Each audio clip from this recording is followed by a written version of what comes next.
Hey guys, how you doing? I'm Ali, welcome to Art of Man's Life, and I'm still messing around with one of my favorite sets at the moment, which is the Daily Bugle Marvel Spider-Man set. I've done a couple of videos already on where I've placed it on the city and, the things, my top 5 favorite things that I loved about this set. They'll be coming up on there if you want to have a look at it. But this video is a little bit pessimistic, a little bit negative, because although I adore this building and it's one of my favorites and I'm really excited and I'm still smiling about it, there is not perfect. And so I wanted to share some of the things that I really didn't like and that stopped it from being, shall we say, nearly perfect.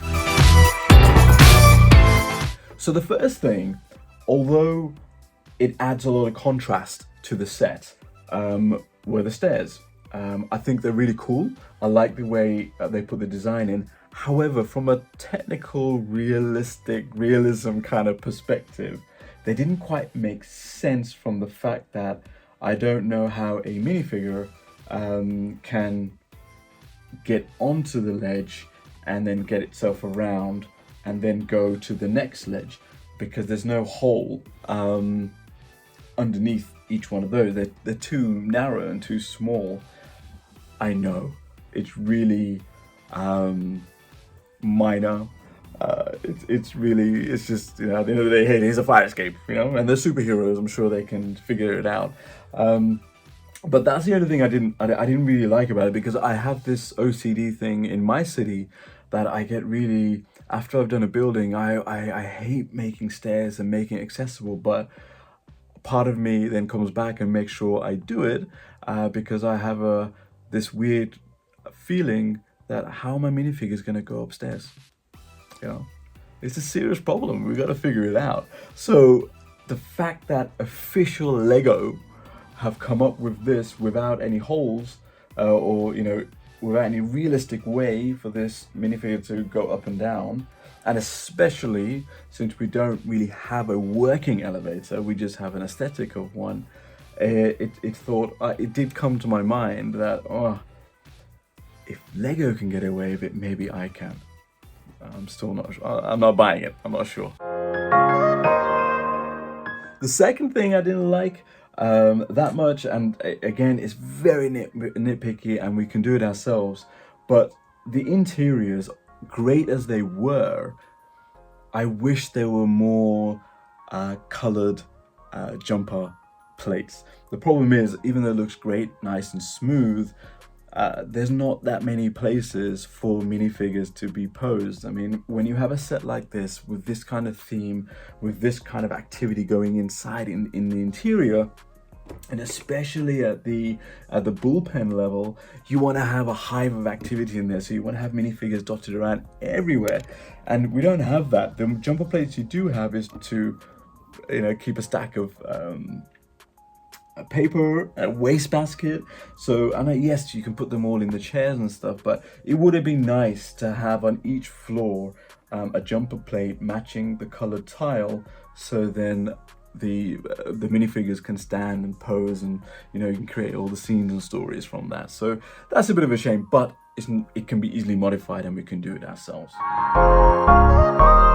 This may be a little controversial, but for me, the last thing that I didn't really like about it was the sign.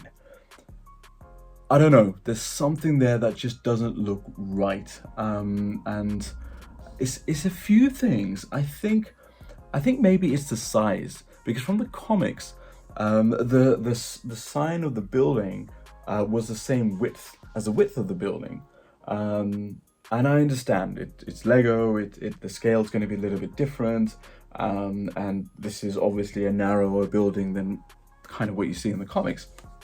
But it just looks a bit odd that the sign is overhanging the side of the building. It just kind of overpowers it a little bit. It doesn't really make that much sense.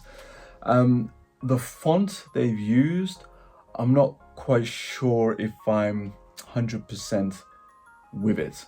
Maybe it's just the B and the G. I don't know. I need to stare at it more to see if it's going to grow on me. And the studded background is also Aesthetically, it doesn't look that nice, although practically it's actually quite good. So you can position minifigures in there, and you know, I'll probably have a web attached from there as well, which may look pretty cool for some shots and some photos and some scenes.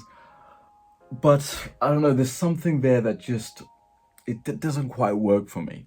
I'm not saying it's really bad, it's just it's not perfect, I think. I don't know, I think it's one of those things that maybe grow on me, and I think we can do some modification on there to make it probably a little bit better. Apart from, I mean, the easiest one is just to make it bigger. And that will solve the problem. Do I have to get another set? The fact that I'm even considering it, I think shows that I have a problem. You're taking me far, far from my avatar. So anyway, look, I mean, those were really small, minor things, but in some essence could be quite significant to some people. To me, I mean, it's not detracting from any of my enjoyment of the set. It's just some of the things that that I think stopped it from being a really kind of 10 out of 10 set. Let me know what if you agree. Let me know what you think. If there's anything that you think that is that you didn't like, maybe I missed something, and let me know. There will be probably another video on this because I'm still obsessed with this this set. So till then, take care of yourself. Peace and love. Ciao, ciao.